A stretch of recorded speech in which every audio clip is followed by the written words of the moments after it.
Hey guys, welcome to Project Metal Music's YouTube channel with your host Elion, and we are here with Tito Puente JR. So, welcome Tito. Thank you. Thank you. Project Metal Music. I love the name. I do mambo music, but I like metal music too. So it's great. Thank you for having me. Cool. Yeah, my pleasure, my pleasure. So, Tito, could you introduce yourself and what you do? Yes, my name is Tito Puente Jr. I'm the son of the Mambo King and Latin percussionist Tito Puente. Those of you who might not have seen or heard of Tito Puente, he was a very popular Latin band leader from the 1940s all the way through his passing in 2000. He had a 5-decade career. He's a 7-time Grammy Award winner. And he was featured in many different movies and television programs on many cartoon networks and all kinds of different, just a lot of production and a lot of different films. But he was known as the king of Latin music around the world. And those who might have seen him perform live, you are very lucky because you got to see one of the greatest percussion players that ever lived. And I continue his music for the past 24 years since his passing. I've been carrying that torch of mambo music. Mambo music is a derivative of Afro-Cuban music and salsa music that you guys might have heard in the tropical music world. And my father was very popular, and I've been doing it for 24 years, keeping his name alive and channeling his spirit through performances around the world. Cool. Cool. So, let's dive into some questions. As a kid, as a child, what were you listening to other than, I guess, mambo or salsa? Oh man, I gotta tell you, I did not care for mambo or salsa music. I was listening to heavy metal music. I'm originally a rock drummer, so I played the trap kit. And my father was a trap kit drummer player too, but he was into Gene Krupa, of course, those great drummers from yesteryear, from the 1930s and 40s, Cab Calloway, Duke Ellington, Count Basie. He was into those very big band swing sound. I personally was born in the 70s and 80s, so I was more into the Led Zeppelin, the heavy metal rock music of Aerosmith, and of course, later on, I got into the heavier stuff like Metallica, Iron Maiden, Slayer. Those are some of my favorites. Never cared for mambo music until I started traveling as a teenager with my father and learning about 3/4, 3/2, and 2/3 clave instead of the 2/4 time that drummers usually have when they're playing, pop or rock music. But my influences are so many; they're so vast. Of course, my father being the greatest one, but I cared for more of the Def Leppard and Phil Collins. Those were Yeah, my inspirations. cool, cool. Yeah. So, uh, who actually got you into, say, listening to, say, rock or metal? Who was your main influence for you getting into like listening to music? Rock or metal has always been something I've always been fascinated with. I think even as a kid, I can go as far back as 8 or 9 years old. So you're looking at probably 1978 or 79.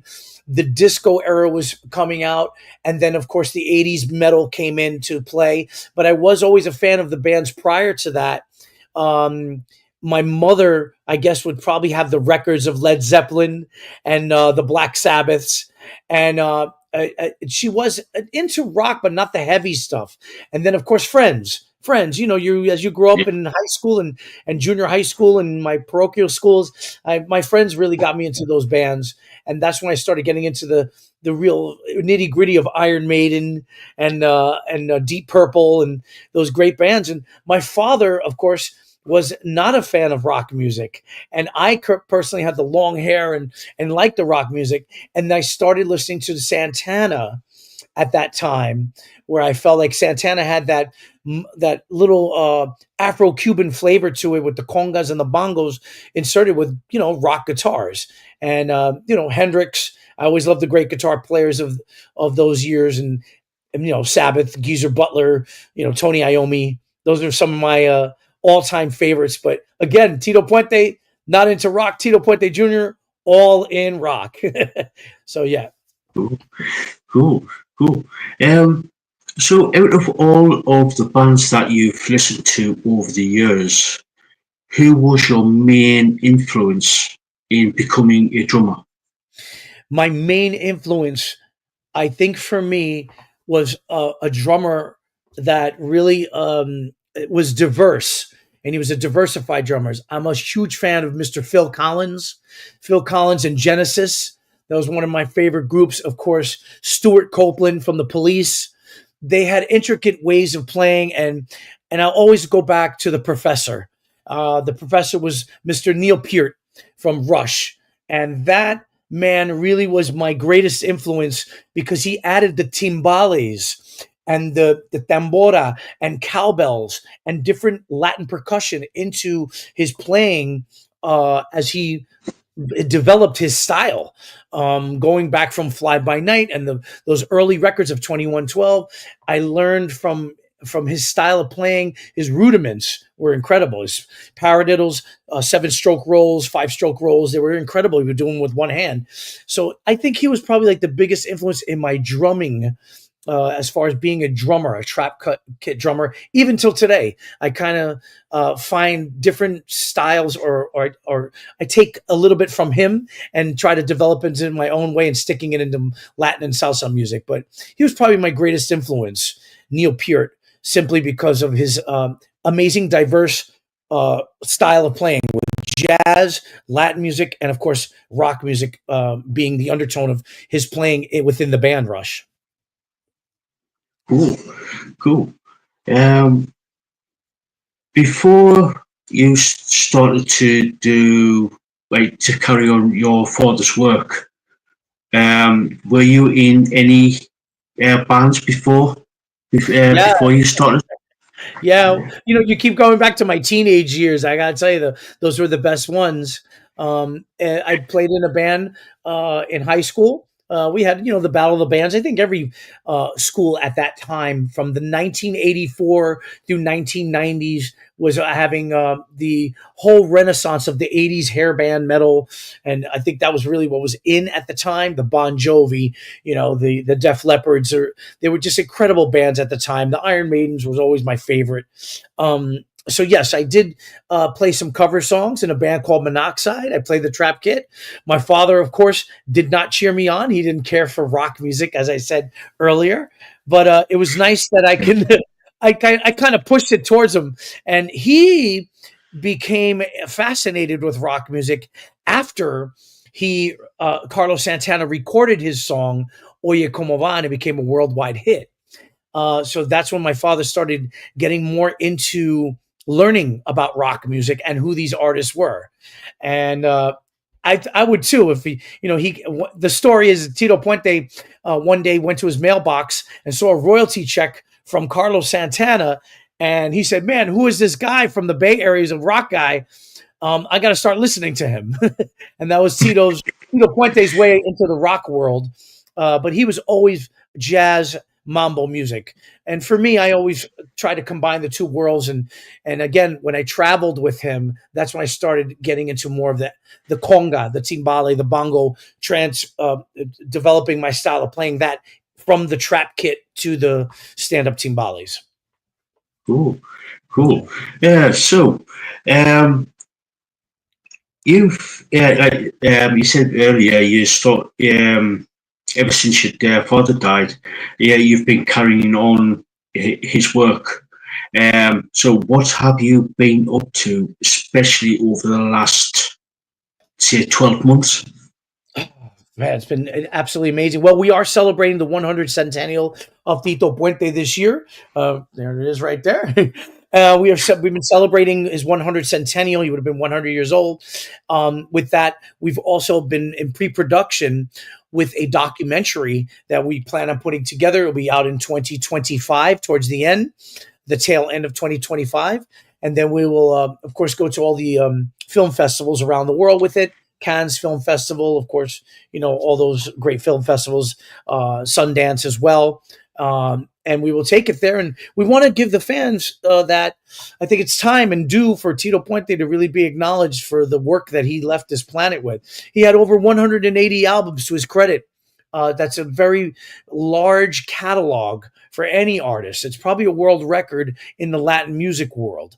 And that notwithstanding his philanthropy and his numerous accolades and awards from around the world, especially his 7-time Grammy Award winner, 14 nominations, gold and platinum records. I have archived a lot of Tito Puente, my father's lineage things, like his drums and, of course, all his music. And I'm curating a lot of that stuff into having unreleased material be released. There are a lot of reel-to-reel tapes. Tito Puente back in 1940s and 50s recorded on reel-to-reel. A lot of people might not know what that is, but it's a reel tape that had the cassette tape woven around it. It wasn't a compact disc or anything like of that nature, but there was a lot of 8 tracks at the time being remastered.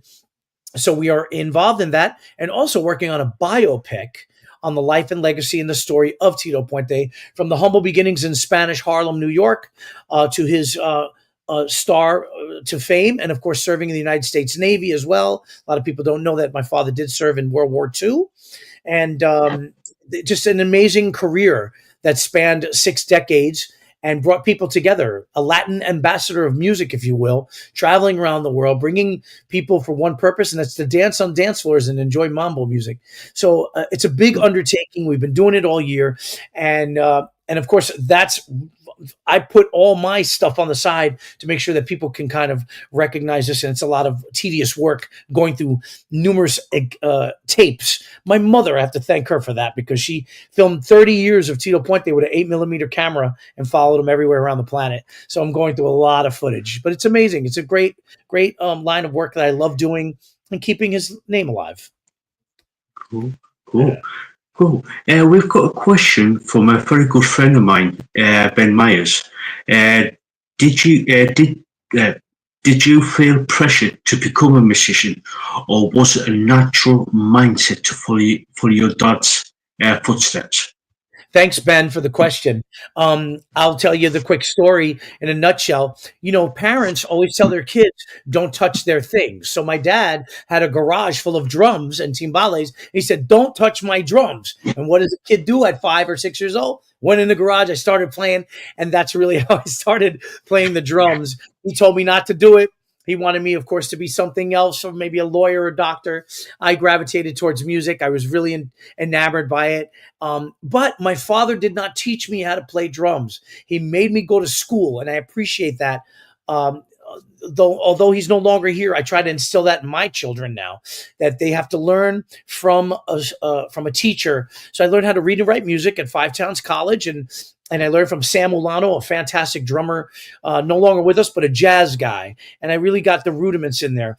There was some pressure as I was growing up. I think the word was nepotism, that I would have it easy being Tito Puente's son. But on the contrary, it was a little more difficult. I had to prove myself. And hopefully today that everybody can kind of understand that I can never replace my father, and I could never emulate him. I only look like him, but what I do is I present his music to the masses of the world that maybe not have been exposed to his music or his influential style of writing and composing. So that's what I've been doing for the past 24 years. My last name means bridge in Spanish. Puente means bridge in Spanish, and that's what I've been doing, is connecting the new generation today with my father's music from yesteryear. Yeah. Cool. We see Christina Avila in the chat there. Thank you for setting this up, this interview up, Christina. It's total pleasure. Thank you for doing this. Shouts out to Christina. I love you. Thank you so much. Always hooking me up with the best interviews. I appreciate you, Christina. Yeah. So, you mentioned that you are correlating all your dad's stuff into like a one area. Yes. Are you sort of like, you did mention that there's some unreleased stuff. Is there going to be any of it going to be released? Yes. The unreleased material is a lot of the paper music.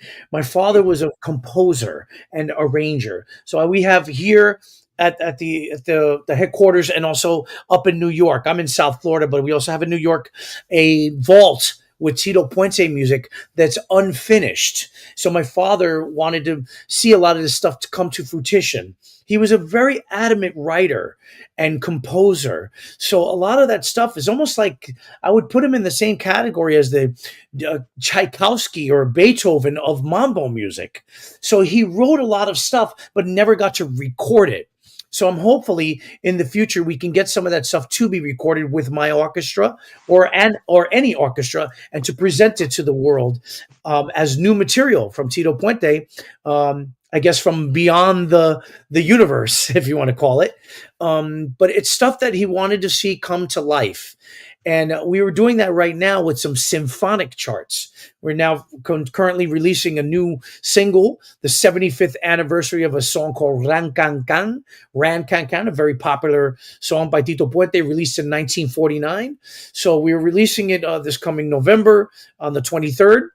And it's symphonic charts with a 70-person symphony with violins, oboes, harp, with congas, timbales, and bongos, and it's mambo music, and it has a symphonic sound to it. A music video is accompanying it, and that plus the other 25 plus arrangements that Tito Puente did with symphonic were never recorded. He performed them live with symphonies around the world, but never got to record them. And that's what we plan on doing, is record those. But unreleased material coming soon. And of course, symphonic stuff too. Cool. Yeah. Looking forward to that. Really looking forward to, especially with the symphony behind with the accompaniment. So you mentioned that you have got some unfinished material. Are you or a team of people going to be finishing them off? Yes, I will reach out to one of my father's amazing arrangers and adaptation man who worked with Tito Puente Orchestra for 30 plus years, and that's Mr. Jose Madera. So I'm going to reach out to him, and along with some other young, vibrant arrangers that can kind of understand. See, the whole idea is to take Tito Puente's music and what he wrote and the unfinished part of it, and try to decipher what was he thinking and how would he have finished it. And the only people that could possibly do that are the ones that worked with him directly. Some of these gentlemen are no longer with us, these great musicians that were in my father's orchestra, but they kind of understood the mindset of Tito Puente and how he wrote songs. My brother and I both understand my father's music. We're his biggest fans. And we kind of want to take those to those arrangers and maybe give opportunities to young arrangers to take some of the Tito Puente unreleased material and come up with an idea on how to complete them and then present them to the world. So it's really like almost like a raffle, not a raffle, but a lotto. Who wants to finish the new Tito Puente unreleased song from 50 years ago? And a lot of people are very much interested in something like this. And I could turn it into a reality show if I wanted to, but it'd be great. Yeah, that would be cool to see to actually see the process of taking a already partially completed piece of music and actually see their journey on how to sort of finish it.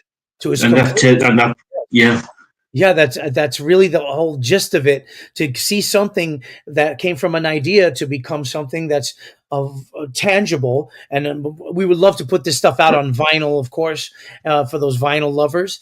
And it's great for the fans. I think the older fans really want to hear some more Tito Puente music. There are many, many tracks that have been unreleased. And then we also have tracks that have been released, but we found the demo tapes of them.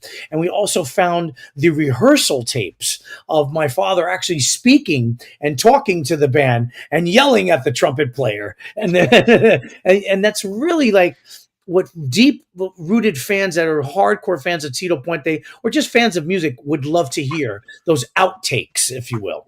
So that's exciting. Yeah. are you sort of like looking at taking one song or one piece of music and then finishing it yourself? Yes. So the Ran Can Can piece was completed, and we just added. I added my timbales, and then we added, of course, a little intro to it. But we kept it the exact way that he wrote it, and we wanted to keep the integrity of the song on to make sure that my father's mindset was there. Um, the other tunes that are part of the arrangements are written as written by Tito Puente and composed by him, and it's so beautiful how he did that with the symphonic stuff in mind. It's really amazing to have a timbale player, percussion player, write out a violin part or write out an oboe part. My father was very schooled in that by going to Juilliard School of Music, learning composition, and really honing in on and taking the time to hone in on his craft. He was a talented percussion player, but he was more of a composer and arranger than anything else. And the style of music and the presentation that he always left was big band quality music. And that's what we're going to present to the world. But yes, there are many, many unreleased and unfinished tracks that we would like to re-record or present them to the world in the future, possibly maybe a 2 or 4 CD box set, because there's so much material. We're talking about 10,000 arrangements. We can do so much with it, and 186 albums, and with so many outtakes and recordings. So a lot of this stuff, of course, has to be archived digitally too. Cool, cool. Ben has sort of like made a sort of like a statement type of thing. Your father was very meticulous with his work, based on my knowledge. That is correct. Tito Puente was very, very meticulous with all his papers and stuff. And I got to thank my mother, Margie Puente, who's still with us, 82 years young. She actually archived a lot of the music, kept it in order. My father's vault up in New York is all alphabetical. Everything's numbered. So if we wanted to pick a song or choose a song or take a listen to any Tito Puente record, we can find the song very quickly and find the music papers for it. And then, of course, we have all the unreleased stuff, the unfinished stuff. And it's great because a lot of that stuff can also be distributed to different exhibits throughout the world with museums where they would love to see unreleased material or see the actual pencil or the work or the piano that Tito Puente actually worked on. Nowadays, a lot of people use computers, but my father was always in front of a piano. He's a piano player first, saxophone player. He played 13 different instruments. And I think that's really the gist of it. Again, just to see the workings of a genius like Tito Puente, and these songs come to life 24 years after his passing. Really cool stuff. Cool, Meticulous cool. was. Cool, cool. So, with the new releases that's coming out, is there sort of like any merchandise coming out with to accompany it? Yes, we do have merchandise. And we have actually 2 singles coming out. One was released actually today, the 13th of November. You can pre-order Songs for Humanity, and we did a version of Oye Como Va 2024 with Carlos Santana and his wife Cindy Blackman, and some fantastic artists. It's part of a compilation, and it's a fundraiser for Playing for a Change. If you follow my social media, you can see all the links and the great music video that accompanies it, and it's also on YouTube. You can see it there too as well. I happen to be in the video along with Carlos and many other different fantastic Grammy Award winning artists. The album actually has Ringo Starr on it, the Marley family, some great, great different artists remaking a lot of their hit songs for this compilation. And then, of course, the release of the Rancancang 75th anniversary with the Studio Intensive Symphony Orchestra in Los Angeles. We recorded it at Warner Brothers Studios. That will be released on the Saturday, November 23rd, with a music video accompanying that. That will be released on vinyl on January 1st. And the single digitally will be released on November 23rd. And merchandise we do have. We got the Centennial T-shirts of Tito Puente. And then you can go to Tito Puente Jr. HOT, Tito Puente Jr. Hot.com, and you can get the great T-shirts. We have a bunch of different material of Tito Puente, a lot of photos, things of my father. We do have vinyl as well of old classic Tito Puente songs, music, and a lot of memorabilia that we show there. But we're looking forward to bringing that to different exhibits too. We want to present this in person for you and everybody that's watching to different parts of the world. So we are looking at the UK to possibly bring the exhibit over there. Right now we have it at the Smithsonian Institute in Washington, D.C., and another one at the Paley exhibit in New York, as we are celebrating the 25th anniversary of the Latin Grammy Awards, which airs, as a matter of fact, this Thursday, which is tomorrow, on a Univision Spanish network around the world. And that, and of course, we will be celebrating not only that, but the 75th anniversary of Ran Can Can, the 62nd anniversary of Oye Como Va. And my father did 2 albums a year. So I think we got to celebrate 2 more albums next year and then the following. So there's always something to celebrate of Tito Puente because his career was so vast like that. The catalog is really immense. Yeah. Are you sort of like planning, or have you got the idea of taking some of this? Are you sort of like taking some of this out on tour? Yes, I would like to bring this on the road, especially with the symphonic stuff. So we are looking at doing a European tour next summer. The festivals are very large, and with the Latin jazz festivals, we are going to Germany for the Baltic festival, the Baltic Sea Festival in May, and then we're going to attach that to possibly Ronnie Scott's over there in London as well. We do a lot of the jazz places, Greece.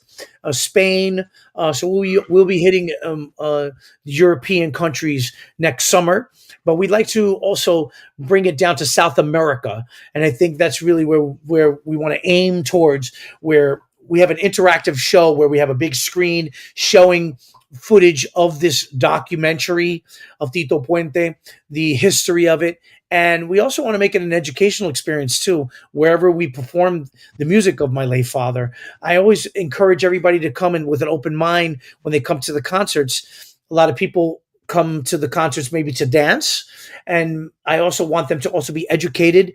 And here's the magic word: to be inspired. So I encourage everybody, moms, dads, if you are going to come to any Tito Puente Jr. concert, bring your children. I like doing more festivals than clubs. Clubs are more of an adult feel. So festivals, to me, I feel more closer to the fans, the younger fans. And I'm trying to bridge those young fans to be inspired by Tito Puente and the magic and the incredible music that he left. So we are looking forward to seeing you guys next summer. Cool. Excuse me. Where can people find you on social media, so people can say, "Oh, I've heard that they're going to be like a gig near me. Where can I find where can I find to get the tickets, or where could so?" Yeah, I control all my social media. So if you guys follow me, you'll see some hilarious my journey every day. I do it with my children, and I add everybody and the fans too. You can follow me on Instagram. It's Tito Puente JR, which is Tito Puente Jr. I'm also on Facebook.com/Tito Puente Jr. I'm showing a lot of exclusive footage too on my social media pages of the documentary as well. I also have a radio show every Sunday from 3 p.m. Eastern Standard Time in the U.S. I think it'll probably be maybe 10 p.m. in the UK or 9 p.m. in the UK. I think you guys are 6 hours ahead. And it's called Conclave with Tito Puente Jr. on power787radio.com. So you can find all those links and everything, concerts, documentary, of course, merchandise, everything at Tito Puente Jr. Instagram, Facebook. I'm on TikTok as well. You can watch me there. My kids got me doing these TikToks. I don't know how, but they got. And also on X, which is formerly Twitter, and everything's at Tito Puente Jr. And I love engaging with the fans. I love saying hello to people. Send me a DM. And I will definitely respond to you. I respond to everybody that comes into my social media pages. I really feel connected and close with the fans of my late father around the world too. I got fans all over the planet, and of course my father as well. So yeah, please check me out on social media. All the links for all the concerts, especially the one in Germany too, I have it there on the social media pages. Cool, cool. So, this is probably going to be sort of like my last question, unless anybody else has any questions in the chat there. Let me see. Have you got any advice for people who want to become a musician or just to pick up an instrument? I love that question. I get that question a lot. And I always respond with the same thing my father taught me. Tito Puente taught me, my son, surround yourself with creative people, thus you will be creative yourself. And the reason why he meant that, and I love that, I take that and I share that with everybody who's a young, inspiring drummer, percussion player, piano player, singer, dancer, or anything you do. Surround yourself with those people that are creative just like you and maybe play the same instrument, and you get the camaraderie of being in a band or an orchestra or being a musician. I say that coming from the music side, but I know a lot of actors and actresses do workshops and they celebrate and they hang out with each other and they bounce ideas off each other. So I always tell everybody to surround themselves with anything that you feel that you're creative about, and you can bounce ideas off each other and learn a lot more about your craft. I love being around drummers, especially. I can probably sit all night long talking to any type of drummer, especially a rock drummer. And you'll probably have to, my wife was always telling me, we need to leave and you're still talking. And I'm like, I love musicians and I can talk for hours because the camaraderie of learning from each other and learning about where their inspirations come from is inspiring to me. And I learn from them. I never heard of that drummer. Let me go check that out online. And then I get inspired by that person. So we're bouncing ideas off each other. If I'm giving you a recommendation of somebody, check it out. And you give me in return another recommendation of a band or somebody you want me to be inspired by. Check these people out. I love that. And I think that's the camaraderie of being a musician. It's camaraderie of having talent and really wanting to work the whole music industry, is surround yourself with creative people. And I promise you will find yourself being more creative around others. And I encourage all the young people that are watching right now, if you are in band in school or have a band after school, like I did when I was young, spend more time with them. My father didn't like me playing the drums, but I'm glad I disobeyed him and I played the drums, and I am where I am today. And I think he's probably proud of me at this point because all I do is promote his music. And I think that's what he wanted. He wanted people to be inspired. And hopefully I inspired some of your viewers today. Cool. Yeah, sound advice. Looks like we're going to be starting to wind things down. So, any final words before we start wrapping things up? Yes, sir. I mean, I love Project Metal Music. Thank you so much for having me. Please check me out on my social media, Instagram, Facebook, Twitter, and TikTok. All things Tito Puente Jr. Check out the website, which is TitoPuenteJrHot.com. I have a brand new hot sauce. I wanted to plug this. This is it right here. A lot of people are like, oh my God, you make hot sauce too? Yes, we brand the name Tito Puente everywhere. So I have some hot sauce. You can order it online. It's shipped internationally. This is has pineapple, sweet peppers, and it's very good with all types of meals. I have 4 different flavors. I also have mango. I have guava, a lot of fruit flavors. So I'm getting into the hot sauce thing, which I like a lot. Food market. But yeah, we also have t-shirts, all the swag, TitoPuenteJr.hot.com. You can order the t-shirt with the hot sauce as well. And look out for the documentary, which is coming out in 2025. We are going to possibly have the trailer ready by the end of January, which I'm excited about. And stay tuned for more things from Tito Puente, new music, unreleased material, and the symphonic stuff coming. I'm doing a full album with the symphony by next summer. That should be out. But you can hear the new single November 23rd, Rangkangkang, 75th anniversary, along with the music video. Oh, by the way, subscribe to my YouTube channel, youtube.com/Tito Puente Jr. Great stuff on there. With the documentary, I post a lot of videos of my father doing a lot of solos, and people, drummers especially, love seeing those things. So if you have an opportunity, check out YouTube, go to Tito Puente Jr., just type it in the search bar, subscribe to the channel. I post something every other week where it's I kind of archive Tito Puente's material from these VHS recordings. I have tons. I have about 2,000 of these of just my father, and I take them and I upload them, and people are amazed to see these great rehearsals and great undiscovered footage. But thank you so much for having me. It's such a great opportunity to share with all the friends in the UK and around the world.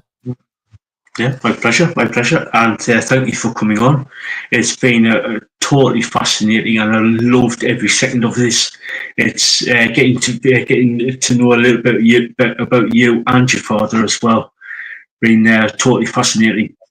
Thank you kindly. I appreciate my dad. This is him, the handsome Tito Puente. I don't have the white hair yet. It's coming soon. But thank you so much for everybody that tuned in and loves this man. And I will continue to make sure that you guys remember his music. And let's not forget about our queen, Miss Celia Cruz, as well.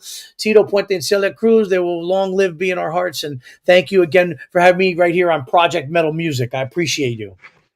Yeah, my pleasure, and thank you for coming on. And I would love to have you back on again as well at some point in the future. Give me your address. I'll send you some hot sauce. I will. All right, thank you.